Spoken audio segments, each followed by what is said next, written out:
Hello guys, welcome back to banking Kannadiga.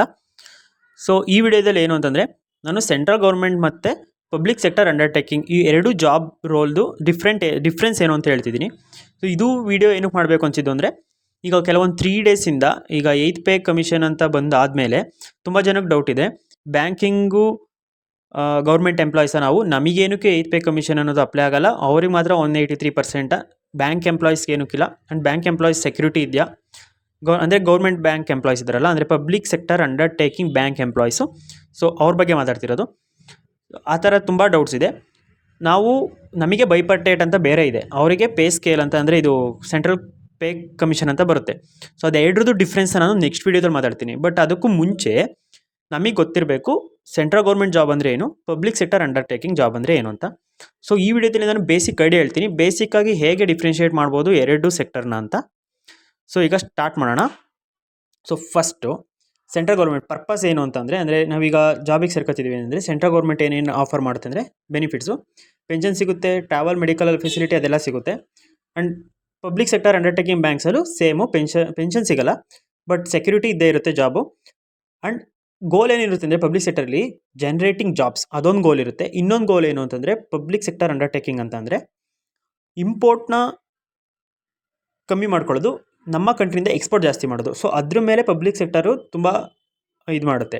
For example ಕರೆನ್ಸಿನೂ ಇರ್ಬೋದು, ನಮ್ಮ ಕರೆನ್ಸಿನ ಮೇಲಕ್ಕೆ ತಗೊಂಡು ಬ್ಯಾಂಕ್ಗಳೆಲ್ಲ ಎಫರ್ಟ್, ಈಗ ರಿಸರ್ವ್ ಬ್ಯಾಂಕು ಎಲ್ಲ ಎಫರ್ಟ್ ಹಾಕೋದೆ ನಮ್ಮ ಕರೆನ್ಸಿ ವ್ಯಾಲ್ಯೂನ ಜಾಸ್ತಿ ಮಾಡ್ಕೊಳ್ಳೋಕ್ಕೆ ಅಂತ.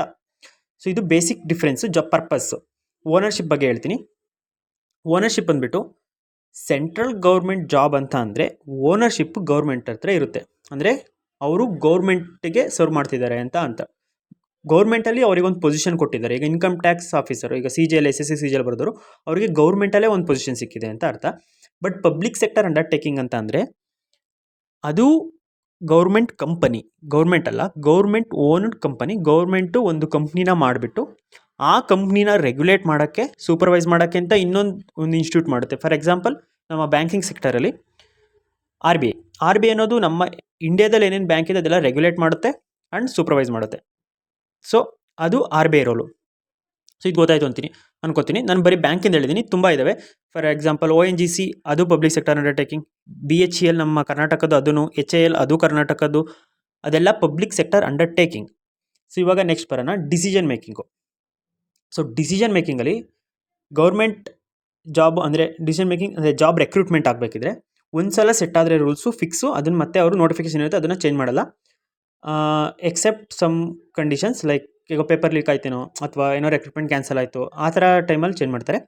ಬಟ್ ಪಬ್ಲಿಕ್ ಸೆಕ್ಟರ್ ಅಂಡರ್ಟೇಕಿಂಗಲ್ಲಿ ಫಾರ್ ಎಕ್ಸಾಂಪಲ್ ಈಗ BPSನೇ ತೊಗೊಳ್ಳಿ, PO ನೋಟಿಫಿಕೇಶನ್ ತೊಗೊಳ್ಳಿ ನೀವು. ಸೊ ಅದರಲ್ಲಿ ಮೆನ್ಷನ್ ಮಾಡಿದ್ದಾರೆ ಪರ್ಟಿಕ್ಯುಲರ್ ಬ್ಯಾಂಕ್ ಮೇಲೆ ಡಿಪೆಂಡ್ ಆಗುತ್ತೆ ನಿಮ್ಮನ್ನ ರೆಕ್ರೂಟ್ಮೆಂಟ್ ಮಾಡ್ಕೊಳ್ಳೋದು ಬಿಡೋದು, ಆ ಥರ. ಈಗ ಒಂದೊಂದು ಬ್ಯಾಂಕಲ್ಲಿ ಸಿಬಿಲ್ ಸ್ಕೋರು ಕೇಳ್ಬೋದು, ಅವ್ರ ಲಿಮಿಟ್ ಬೇರೆ ಇರ್ಬೋದು. ಯಾರು RRB POದು ಮೇಲ್ ರಿಸೀವ್ ಮಾಡ್ಕೊಂಡಿದ್ರೆ ಅವರಿಗೆಲ್ಲ ಸಿಬಿಲ್ದೊಂದು ಬಂದಿರುತ್ತೆ ಡಿಕ್ಲರೇಷನು. ಸೊ ಆ ಥರ ಅದ್ರ ಮೇಲೆ ಡಿಪೆಂಡ್ ಆಗುತ್ತೆ.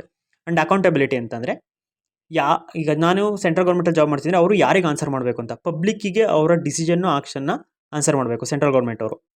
ಆ್ಯಂಡ್ ಪಬ್ಲಿಕ್ ಸೆಕ್ಟರ್ ಅಂಡರ್ಟೇಕಿಂಗ್ ಅವರು ಪಬ್ಲಿಕ್ಕಿಗೂ ಆನ್ಸರ್ ಮಾಡಬೇಕು. ಒಂದು ಈಗ ಫಾರ್ ಎಕ್ಸಾಂಪಲ್ ಯಾರೋ ಈಗ ಬ್ಯಾಂಕಿಗೆ ಹೋದ್ವಿ, ಕಸ್ಟಮರು, ಆ ಬ್ಯಾಂಕ್ ಎಂಪ್ಲಾಯಿ ಆ ಕಸ್ಟಮರಿಗೆ ರೆಸ್ಪಾನ್ಸ್ ಮಾಡಬೇಕು, ಆಕ್ಷನ್ನ ಜಸ್ಟಿಫೈ ಮಾಡಬೇಕು, ನಾನು ಇದಕ್ಕೆ ಹೆಂಗೆ ಮಾಡಿದೆ, ನಿಮ್ಮ ದುಡ್ಡು ಇದಕ್ಕೆ ಕಟ್ಟಾಯಿತು, ಆ ಥರ. ಅದ್ರ ಜೊತೆಗೆ ಸ್ಟೇಕ್ ಹೋಲ್ಡರ್ಸ್ ಇರ್ತಾರಲ್ಲ, ಈಗ ನಾನು ಹೇಳಿದ್ನಲ್ಲ ಪಬ್ಲಿಕ್ ಸೆಕ್ಟರ್ ಅಂಡರ್ಟೇಕಿಂಗ್ ಅಂದರೆ ಅದು ಕಂಪ್ನಿಗೆ ಸ್ಟೇಕ್ ಹೋಲ್ಡರ್ಸ್ ಇರ್ತಾರೆ. ಸೊ ಅವ್ರಿಗೆ ಕೂಡ ಆನ್ಸರ್ ಮಾಡಬೇಕು. ಫಾರ್ ಎಕ್ಸಾಂಪಲ್ ನಮ್ಮ ಕರ್ನಾಟಕ RRB ಇದೆ, Karnataka regional rural banks. For example Karnataka ಗ್ರಾಮೀಣ ಬ್ಯಾಂಕು, ಅದು ಅದರದ್ದು sponsor Canara bank. So Canara bank ಹತ್ರ ಅದ್ರದ್ದು ಸ್ಟೇಕ್ ಇದೆ. ಸೊ ಅದಕ್ಕೋಸ್ಕರ ಆ ಬ್ಯಾಂಕ್ ಎಂಪ್ಲಾಯೀಸು, ಹೈಯರ್ ಅಫಿಷಿಯಲ್ಸ್ ಏನಿದೆ, ಅವರು ಡಿಸಿಷನ್ನ ಮತ್ತು ಆ್ಯಕ್ಷನ್ಸ್ನ ಕೆನರಾ ಬ್ಯಾಂಕ್ ಅವರ ಸ್ಟೇಕ್ ಹೋಲ್ಡರ್ಸ್ ಅವರಿಗೆ ಜಸ್ಟಿಫೈ ಮಾಡಬೇಕು, ನಾನು ಇದಕ್ಕೆ ಈ ಡಿಸಿಷನ್ ಮಾಡಿದೆ. ಸೊ ಇದು ಡಿಫ್ರೆನ್ಸ್ ಮೇಯ್ನಾಗಿ ಬರುತ್ತೆ. ಸೆಂಟ್ರಲ್ ಗೌರ್ಮೆಂಟ್ ಜಾಬ್ ಎಂಪ್ಲಾಯೀಸು ಪಬ್ಲಿಕ್ಕಿಗೆ ಜಸ್ಟಿಫೈ ಮಾಡ್ತಾರೆ ಆ್ಯಂಡ್ ಹೈಯರ್ ಅಥಾರಿಟೀಸಿಗೆ. ಸೊ ಇದು ಈ ಥರ. ಸೊ ಈಗ ಎಂಪ್ಲಾಯ್ಮೆಂಟ್ ಏರಿಯಾ ನೋಡೋಣ. ಸೆಂಟ್ರಲ್ ಗೌರ್ಮೆಂಟ್ ಅಂದರೆ ಎಲ್ಲೆಲ್ಲಿ ಎಂಪ್ಲಾಯೀಸ್ ಆಗ್ಬೋದು ಅಂತಂದರೆ, ಸಿವಿಲ್ ಸರ್ವೆಂಟ್ಸ್ ಇದ್ದಾರಲ್ಲ ಅವರೆಲ್ಲ ಸೆಂಟ್ರಲ್ ಗೌರ್ಮೆಂಟ್ ಎಂಪ್ಲಾಯೀಸು. SSC ಅದು ಸಿವಿಲ್ ಸರ್ವೆಂಟ್ ಅಂಡರ್ ಬರುತ್ತೆ, ಯಾಕೆಂದರೆ ಈಗ ಇನ್ಕಮ್ ಟ್ಯಾಕ್ಸ್ ಇನ್ಸ್ಪೆಕ್ಟರ್ ಇರ್ಬೋದು, ಅವರೆಲ್ಲ ರೆವೆನ್ಯೂ ಇನ್ಸ್ಪೆಕ್ಟರ್, ಅವರೆಲ್ಲ ಆ ಕಡೆನೇ ಬರ್ತಾರೆ. ಆ್ಯಂಡ್ ಪೊಲಿಟಿಕಲ್ ಪೊಸಿಷನ್ಸ್ ಇದೆಯಲ್ಲ, ಅವರಿಗೂ ಕೂಡ ಸೆಂಟ್ರಲ್ ಗೌರ್ಮೆಂಟಿಂದ, ಅಂದರೆ ಗೌರ್ಮೆಂಟಿಂದಲೇ ಸ್ಯಾಲ್ರಿ ಬರೋದು. ಸೊ ಆ ಪೊಲಿಟಿಕಲ್ ಪೊಸಿಷನ್ ಕೂಡ ಸೆಂಟ್ರಲ್ ಗೌರ್ಮೆಂಟ್ ಜಾಬ್ಸ್ ಅಂತಲೇ ಹೇಳ್ಬೋದು. ಬಟ್ ಪೊಲಿಟಿಷಿಯನ್ಸ್ನ ಯಾರು ಜಾಬ್ ಮಾಡ್ತಿದ್ದಾರೆ ಅಂತ ಅನ್ನಲ್ಲ, ಅವ್ರನ್ನ ಓವರಾಲ್ ಆಗಿ ರಾಜಕಾರಣಿಗಳು ಅಂತಾರೆ, ಬಟ್ ಅವರು ಕೂಡ ಜಾಬೇ ಮಾಡ್ತಿರೋದು. ಅವರು ಪಬ್ಲಿಕ್ಕಿಗೋಸ್ಕರನೇ ಜಾಬ್ ಮಾಡ್ತಿರೋದು. ಸೊ ನೆಕ್ಸ್ಟು ಪಬ್ಲಿಕ್ ಸೆಕ್ಟರ್ ಅಂಡರ್ಟೇಕಿಂಗಲ್ಲಿ ಯಾವ್ಯಾವ ಏರಿಯಾದಲ್ಲಿ ಬ್ಯಾಂಕ್ ಅಂದರೆ ಜಾಬ್ ಆಪರ್ಚುನಿಟೀಸ್ ಅಂದರೆ ಬ್ಯಾಂಕಲ್ಲಿ ಕನ್ಸ್ಯೂಮರ್ ಗುಡ್ ಪ್ರೊಡಕ್ಷನ್ಸ್ ಹೇಳಿದ್ನಲ್ಲ, ಇಂಪೋರ್ಟ್ ಎಕ್ಸ್ಪೋರ್ಟ್ ಅದು, ಆ್ಯಂಡ್ ಸರ್ವಿಸ್ ಏರಿಯಾ ಆ ಥರ. ಆ್ಯಂಡ್ ಇಂಡಿಯನ್ ರೈಲ್ವೆ ಇದೆಯಲ್ಲ, ರೈಲ್ವೆ ಅದು ಕೂಡ ಪಬ್ಲಿಕ್ ಸೆಕ್ಟರ್ಗೆ ಬರುತ್ತೆ.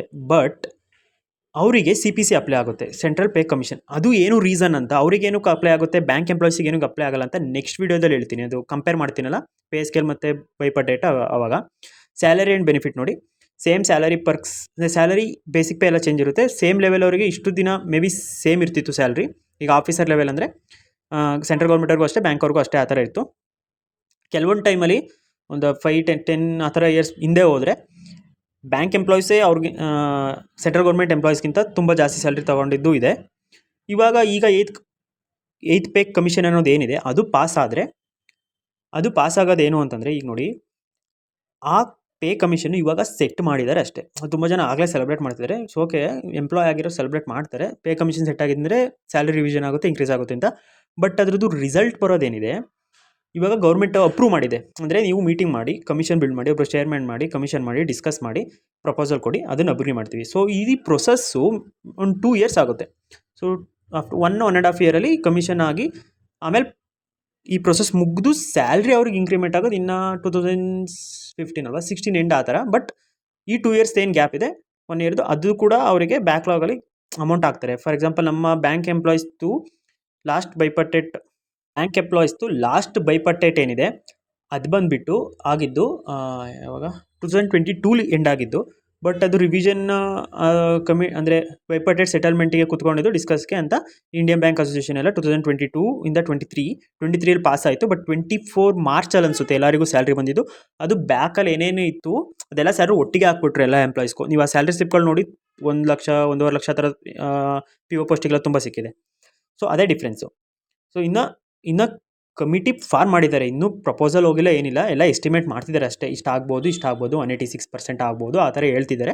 ಸೊ ಅದು ಬಿಡೋಣ, ಅದು ನೆಕ್ಸ್ಟ್ ಮಾತಾಡೋಣ.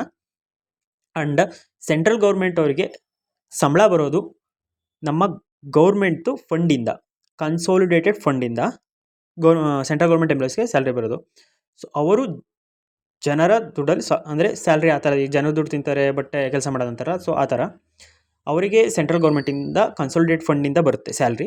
ಬಟ್ ಬ್ಯಾಂಕ್ ಎಂಪ್ಲಾಯೀಸ್ ಇರ್ಬೋದು ಅಥವಾ ಬೇರೆ ಪಬ್ಲಿಕ್ ಸೆಕ್ಟರ್ ಎಂಪ್ಲಾಯೀಸ್ ಇರ್ಬೋದು, ಅವರಿಗೆ ಆ ಪರ್ಟಿಕ್ಯುಲರ್ ಕಂಪ್ನಿದು ಇನ್ಕಮಿಂದ, ಪ್ರಾಫಿಟ್ಟಿಂದ ಏನು ಬರುತ್ತೆ ಅದು.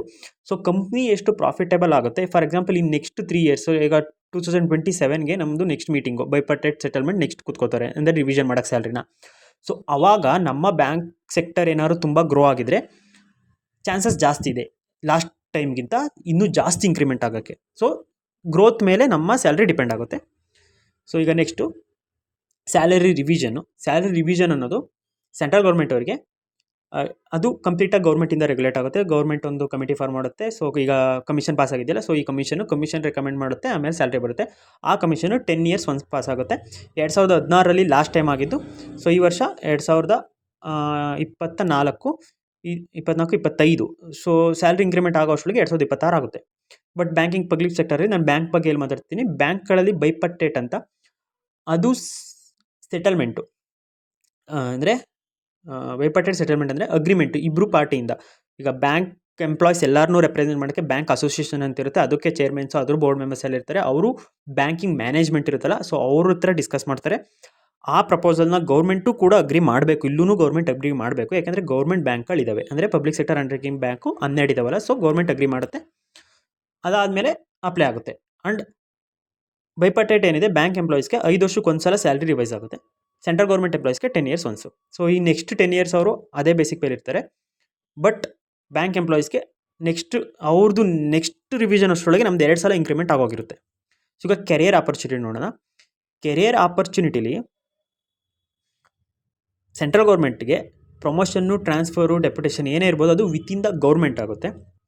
ಪಬ್ಲಿಕ್ ಸೆಕ್ಟರ್ ಅವ್ರಿಗೆ ವಿತಿನ್ ಗೌರ್ಮೆಂಟ್ ಅಲ್ಲ, ವಿತಿನ್ ದ ಕಂಪ್ನಿ. ಅವರು ಬ್ಯಾಂಕಿಗೆ ಎಂಪ್ಲಾಯೀಸು, ಸೊ ವಿತಿನ್ ಕಂಪ್ನಿ ಆಗುತ್ತೆ. ಸೊ ಇದು ಮೇನ್ ಡಿಫ್ರೆನ್ಸು. ಸೊ ಈಗ ಪೆನ್ಷನ್ ಬಗ್ಗೆ ಮಾತಾಡಿದರೆ, ಸೆಂಟ್ರಲ್ ಗೌರ್ಮೆಂಟ್ ಎಂಪ್ಲಾಯಿಗೆ ಪೆನ್ಷನ್ ಸಿಗುತ್ತೆ ರಿಟೈರ್ಮೆಂಟ್ ಆ ಥರ ಆದಾಗ. ಬಟ್ ಪಬ್ಲಿಕ್ ಸೆಕ್ಟರ್ ಅಂಡರ್ಟೇಕಿಂಗಲ್ಲಿ, ನಾನು ಬ್ಯಾಂಕ್ ಬಗ್ಗೆ ಮಾತಾಡ್ತೀನಿ, ಬ್ಯಾಂಕ್ಗಳಲ್ಲಿ ಪ್ರಾವಿಡೆಂಟ್ ಫಂಡ್ ಸಿಗುತ್ತೆ.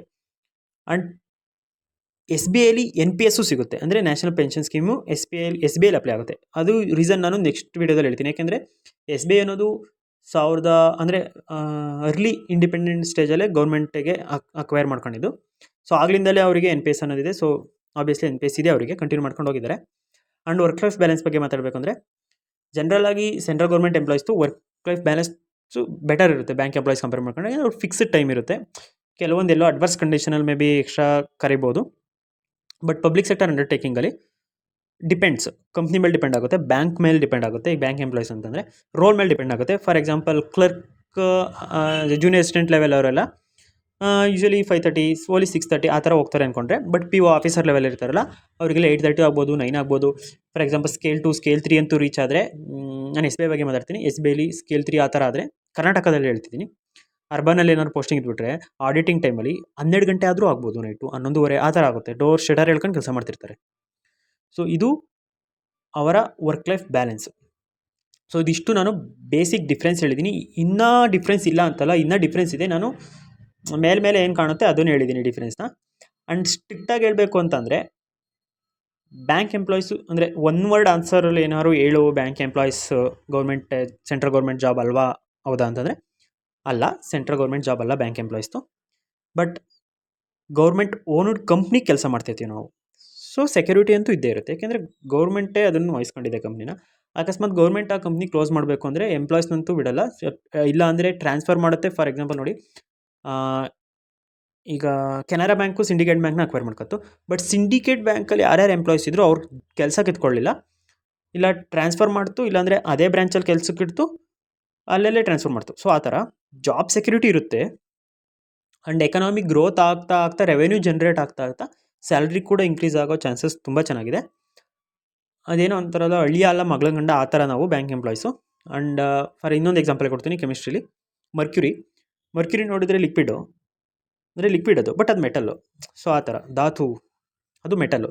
ಸೊ ಇದೇ ಥರ ಬ್ಯಾಂಕ್ ಎಂಪ್ಲಾಯ್ಸ್ ಕೂಡ ಅದೇ ಡಿಫ್ರೆನ್ಸು ಬ್ಯಾಂಕ್ ಮತ್ತು ಸೆಂಟ್ರಲ್ ಗೌರ್ಮೆಂಟ್ ಎಂಪ್ಲಾಯ್ಸ್ಗೆ. ಸೊ ಡಿಫ್ರೆನ್ಸ್ ನಿಮಗೆ ಗೊತ್ತಾಯಿತು ಅನ್ಕೋತೀನಿ. ನೆಕ್ಸ್ಟ್ ವೀಡಿಯೋದಲ್ಲಿ ಪೇ ಸ್ಕೇಲು ಯಾವಾಗ ಆಗುತ್ತೆ, ಅಂದರೆ ಸೆಂಟ್ರಲ್ ಪೇ ಕಮಿಷನ್ ಯಾವಾಗ ಆಗುತ್ತೆ, ಆ್ಯಂಡ್ ನಮ್ಮ ಬೈಪಾರ್ಟೆಡ್ ಸೆಟಲ್ಮೆಂಟ್ ನೆಕ್ಸ್ಟ್ ಯಾವಾಗ ಆಗುತ್ತೆ, ಅಂಡ್ ಯಾವ ಬೇಸಿಸ್ ಮೇಲೆ ಸ್ಯಾಲ್ರಿ ಇನ್ಕ್ರೀಸ್ ಆಗುತ್ತೆ, ಎಷ್ಟು ಇನ್ಕ್ರೀಸ್ ಆಗುತ್ತೆ, ಸೊ ಅದನ್ನೆಲ್ಲ ನೆಕ್ಸ್ಟ್ ವೀಡಿಯೋದಲ್ಲಿ ಮಾತಾಡ್ತೀನಿ.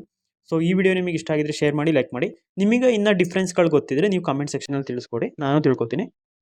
ಸೊ ಇದು ನಮ್ಮ ಬೇಸಿಕ್ ಡಿಫ್ರೆನ್ಸ್ ಹೇಳಿದ್ದೀನಿ. Thank you for watching.